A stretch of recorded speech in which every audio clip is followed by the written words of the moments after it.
ಶುಭಾಶಯಗಳನ್ನು ಕೋರಿದ್ದಾರೆ ಶ್ರೀ ಮೋಹನ್ ಹಲ್ವಾಯಿ, ಅಧ್ಯಕ್ಷರು, ಬ್ಲಾಕ್ ಕಾಂಗ್ರೆಸ್ ಸಮಿತಿ ದಾಂಡೇಲಿ ಮತ್ತು ಮಾಜಿ ನಗರಸಭಾ ಸದಸ್ಯರು ದಾಂಡೇಲಿ ಹಾಗೂ ಸಮಾಜ ಸೇವಕರು ದಾಂಡೇಲಿ.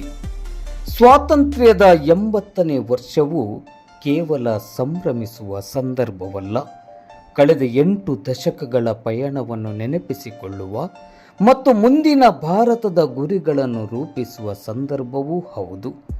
ಸ್ವಾತಂತ್ರ್ಯದ ನಿಜವಾದ ಅರ್ಥ ಪ್ರತಿಯೊಬ್ಬ ನಾಗರಿಕನಿಗೂ ಸಮಾನ ಅವಕಾಶ, ಗೌರವ, ಹಕ್ಕು ಮತ್ತು ಜವಾಬ್ದಾರಿ ದೊರೆಯುವ ಸಮಾಜ ನಿರ್ಮಿಸುವುದಾಗಿದೆ. ಮತ್ತೊಮ್ಮೆ ಮಗದೊಮ್ಮೆ ನಾಡಿನ ಸರ್ವ ಜನತೆಗೆ ಸ್ವಾತಂತ್ರ್ಯೋತ್ಸವದ ಹಾರ್ದಿಕ ಶುಭಾಶಯಗಳನ್ನು ಕೋರಿದ್ದಾರೆ ಶ್ರೀ ಮೋಹನ್ ಹಲ್ವಾಯಿ, ಅಧ್ಯಕ್ಷರು, ಬ್ಲಾಕ್ ಕಾಂಗ್ರೆಸ್ ಸಮಿತಿ ದಾಂಡೇಲಿ ಮತ್ತು ಮಾಜಿ ನಗರಸಭಾ ಸದಸ್ಯರು ದಾಂಡೇಲಿ ಹಾಗೂ ಸಮಾಜ ಸೇವಕರು ದಾಂಡೇಲಿ. ದೇಶದ ಸಮಸ್ತ ಜನತೆಗೆ 80ನೇ ಸ್ವಾತಂತ್ರ್ಯೋತ್ಸವದ ಆರ್ಥಿಕ ಶುಭಾಶಯಗಳು.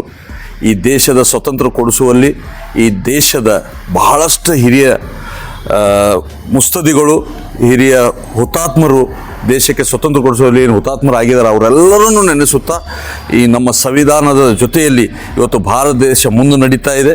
ಮುಂದಿನ ಪೀಳಿಗೆಗೂ ಕೂಡ ಈ ಸಂವಿಧಾನ ಉಳಿಸಿಕೊಂಡು ಈ ಸ್ವತಂತ್ರವನ್ನು ನಾವು ಯಾವತ್ತೂ ಉಳಿಸಿಕೊಂಡು ಹೋಗುವ ಅನ್ನುವಂಥ ಮಾತು ಸಂದೇಶದೊಂದಿಗೆ ಮತ್ತೊಮ್ಮೆ ಮಗದೊಮ್ಮೆ ನಮ್ಮ ದೇಶದ ಎಲ್ಲ ಸಮಸ್ತ ಜನತೆಗೆ 80ನೇ ಸ್ವಾತಂತ್ರ್ಯೋತ್ಸವದ ಶುಭಾಶಯಗಳು.